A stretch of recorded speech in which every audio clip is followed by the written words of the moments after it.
Hello students. Now, in this session, we are going to start with our new unit for microprocessor and microcontroller. That is unit number 4, AVR Assembly Language Programming. In this unit, we are going to discuss our first unit, that is addressing modes of AVR. Right? So let's get started with the addressing modes of AVR. Now, next the data direct. Now, for data direct, what you can see is for data direct, that means if there is any data which we need to send directly to the particular memory address, which point out the address, or if we want to collect the data on particular memory address to our processor. So this is the direct addressing mode, right? So for data direct, there will be a two-word instruction. Two-word instruction, that means total there will be 0 to 32. 0 to 31, that is will be having a 8-byte instruction, right? Now the one of the words is the address of the data memory space. So as you can see in the figure, there will be having a one will be having a opcode, then second will having a register name, either it is a RS or RD, depend on what we need to do. Either we need to send the data to the memory address, or we need to collect, or we need to retrieve the data from the memory address, right? And third, that will be having a 16-bit address, right? So total there will be a range from 0 to 31, there will be a 32 data, right? Now the examples are STS, K, RS. That means STS stands for stores direct. Store direct stands for the K, RS. So as you can see the syntax, the data is stored in the particular register, and K stands for the memory address. K points the memory address. So what you can do is this K memory address, which has been pointed out, the data from the RS register will be directly sent to that particular memory address. Here, that is the store direct. And the opposite of that, right, that is LDS, that is load direct. Load direct having a syntax that is RD, K. Again, K stands for address, right? So the data on the particular memory address, which is pointed out by K, that data will be stored in the RD register, which is the destination register, right? So this is the third mode, that is the direct addressing. Now, fourth, that is data indirect. Now, data direct, that means the direct data can be stored from the memory address or can be sent to the memory address. Now, data indirect means what? That means indirectly the data can be sent. In this particular data direct, there will be a data which is in the form of address, right? Now one that is address, and second that is data, that is K, RS in data direct. Now what is data indirect? So there will be a 3 register formed from the GPR register, that is the combination of R26 and R27 will be of the total 16-bit register will form a register X, then R28 and R29 will form the register Y, and R30 and R31 will form the register Z, right? Now from this 16-bit register, which is formed from the GPR on the particular data address, will be stored on this R26 and R27. Clear? Now this R26 and R27, that is nothing but the register, right? But register will point out the memory address, and the data can be loaded or stored from this particular register. Clear? So the similar to data direct, one word each, that means it requires the 32 bits, that is 0 to 31. Pointer register will be used, which is defined by X, Y, and Z. X is a combination of R26 and R27. Y is a combination of R28 and R29, and Z is a combination of R30 and R31. Right? Has base address of data memory. So the memory, the address of memory will be stored first in X, Y, and Z, and then particular with the help of data indirect instruction, we will send the data to that particular memory address. Right? Now the example is LD R16, Y. So Y, that is the combination of R28 and R29, right? So the address will be stored in GPR R28 and R29, and from that particular address the data will be fetched out, and the data will be sent to R16, which is our destination register. Then second, that is ST. So ST will have Z, R16. So again the data of R16 will be sent to a memory address which is stored in R20, R30 and R31, right? So this is the data indirect, in which we are sending the data to the memory address, but not pointing out the memory directly, but it is pointing out the indirectly with the help of GPR.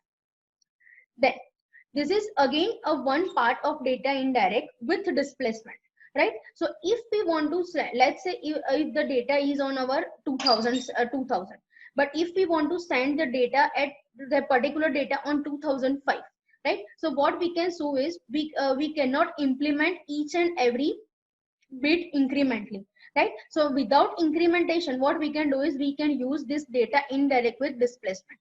So in this figure, you can see there will be a Y or Z register, which is having a address of 16 bits, right? And on the bottom, you can see there is a opcode, there is a N, right? And there is a, where A is a quotient, where you can store the data. Let's say 2005, the 2000 will be stored in Y or Z register, and 5 will be stored in A register, right? So these both will be added, right? And the data space, or you can say memory space, will be pointed out in that particular address, right? So the examples are LDD, right? Load indirect with displacement, then R16, comma, Y plus 0x10. That means the Y will be the initial address will be pointed out, which will be stored in Y, and plus 10 will be added to that particular Y. So there will be a direct incrementation of plus 10, right? And the data on that particular address that will be stored in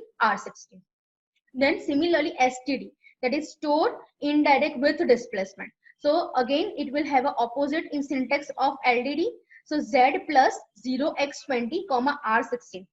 That means the R16, the data from the R16 will be stored on the Z register, which is incremented by 20.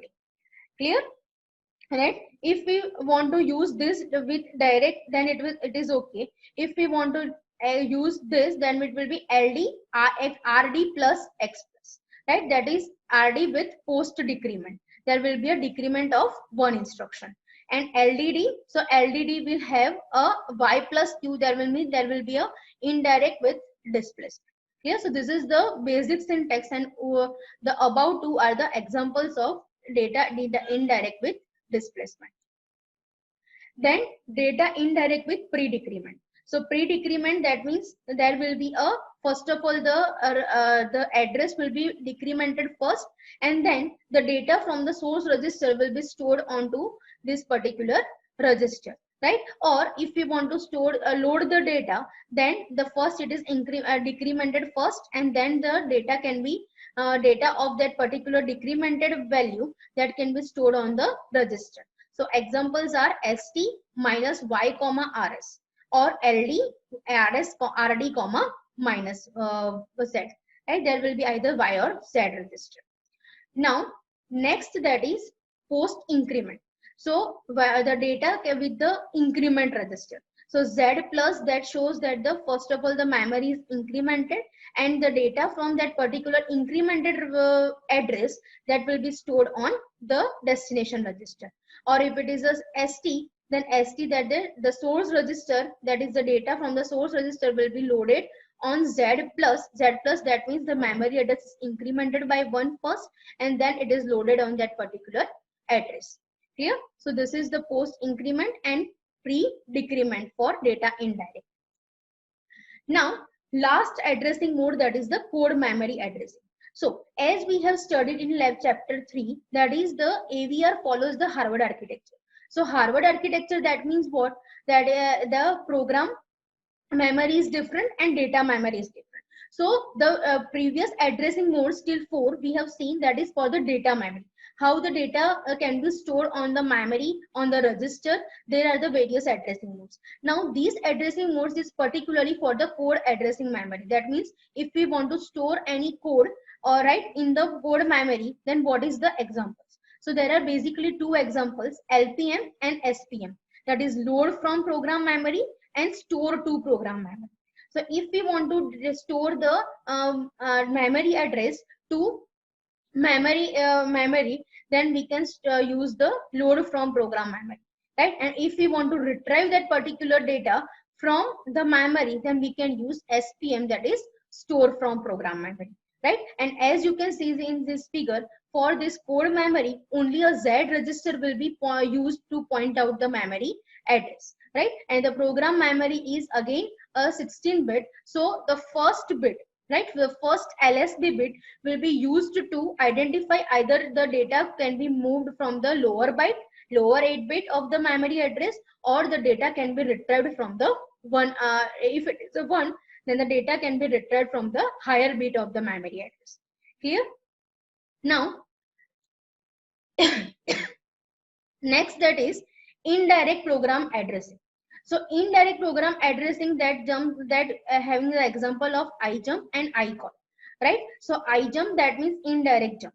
So indirect jump, that means the data can be stored in the address of the Z register will be pointed out by the program counter, and then program counter will send out the address. And second, that is iCall. That means the particular address which we need to right now execute, that particular data can be stored on the program address, and during that time the stack will be equal to incremented by 1 of the program counter, right? Next, that is the relative programming. So relative program addressing includes two examples, that is RJump and RCall. So RJump, that is relative jump. That means the jump which is inside the program, that is called as relative jump, right? And thus RCall, that is the call or written inside the program, that is called the RCall, that is relative call. So indirect will have the indirect jump, and indirect call will have the different memory on which the particular subroutine has been written. So iJump and iCall will be used when there will be a subroutine written on the different location of the memory, whereas RJump and RCall will be used whenever there will be a jump or call inside the program memory itself, right? So these are the various addressing modes on which we are on the which the AVR is programming, right? Now, so that's all for today's session. Thank you for watching.